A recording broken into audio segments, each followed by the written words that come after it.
Joined by head coach of the Broncos, Coley, Candaele. Coach, that last drive, wow, I was pacing around for you and all anxious. Tell us about that last drive and a couple of fourth down conversions. Yes, I was pacing around also, and the kids kept on believing, kept on making plays, and we got the balls to the kids.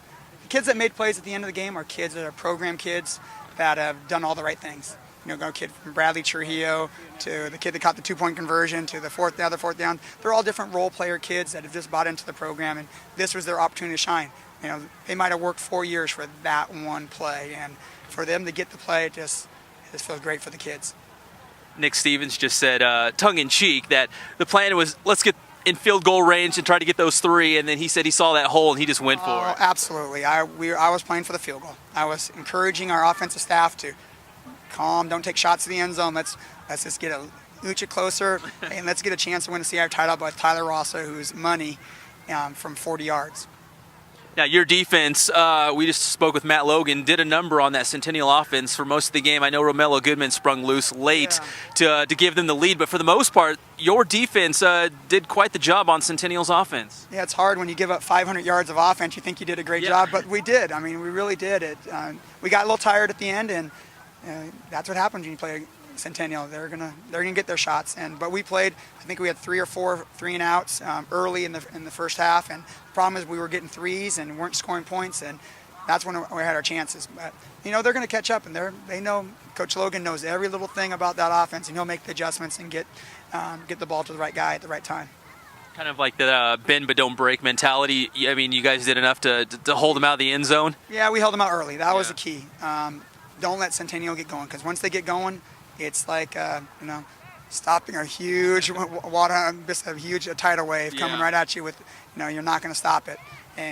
But if you can slow it down when it starts at the beginning, you have a chance. Yeah, because I think Romello Goodman had 1,000 yards in the last 3 games or something like that, ridiculous. So I mean, the game plan going in obviously was stop that the big line and the running attack. Yeah, well, they have many weapons. I mean, you stop one and you get the other. You can't just focus on one. You just everybody has to do their job, and hopefully you can get off a couple blocks. If you can get off a couple blocks, you can make some plays. But if you don't get off blocks, you're counting on single tackles in the open field with 2 great athletes, and that's going to last for a little bit, but eventually they're going to catch up to you and make them big plays.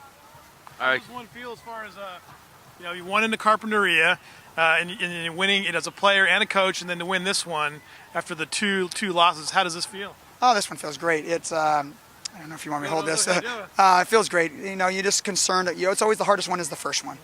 Once you get the first one, then it's a little bit, you can take a breath of fresh air and go, okay, all right, let's line up in this play. But get that first one, everyone's always concerned about, can you win it? For reason, I was telling one of your guys that it seemed like to me like the defining moment of your season was the fake or the roughing the kicker call against North. And you just came off and you were so livid. I think we have video of you like jumping up and down on one foot to replicate the thing. But after that, you guys just hammered North after that, and you played with a real fire and kind of almost anger we haven't seen from you guys. We had an attitude. I mean, we've had an attitude all year. Our kids kind of just we felt all year. We played Centennial. They're excited to play Centennial. League, we just kind of sputtered through league and just kind of won games. Our kids they played well, but they didn't play at the level we played the last 3 games. And once we got to the playoffs, they cranked it up. Hey, Coach, real quick, now the CIF has to determine who's going to play in the State Bowl championship games. If they look at your on-the-field record, it's very impressive, especially beating Centennial in the championship game. But do they, account for the forfeits?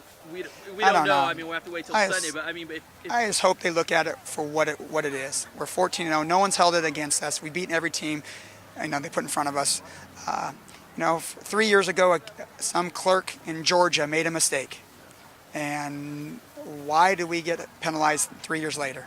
I understand CIF has to follow the rules and guidelines, but they don't have to. There's no rule. We're 14-0 that says they can't pick us. We've proven it on the field. We beat their number 2 team last week in the state in Upland. Centennial is a monster, to beat. And who else do we need to beat? I don't know if they take one of the Big 5 or the Big 5 teams. They've all lost to inland teams. They take San Margarita. They've lost to who they lose to. They lost to Mater Dei, who Centennial beat. If they take San Clemente, then San Clemente lost to Mission Viejo, who lost to Rev. And I'm going to Tesoro. And I mean, Yeah. you just You could go round and round. and Tesoro, got whacked by Chaparral Yeah. and then beat Servite. So to say we're not playing a good football here, if they want the best matchups in the state, then they better take a look at us. If they don't want the best match and they want to go and do something to hold something against us, go ahead, pick someone else. But it doesn't make any sense. So it sounds like you feel like your team could stack up against any team. I don't know. I don't know. I've never seen film. I don't really care about that yet. My care is the fact that don't hold it against the kids for someone that made a mistake 3 years ago in the state of Georgia. Why? I mean, just based it on what the kids have done in the field, and I understand CIF has to follow the rules. Yeah. That's fine. It's clear cut. But whoever picks the games does not have to follow those rules. And the matchups will be unveiled on Sunday. So, Coach, All right, thank you. congratulations.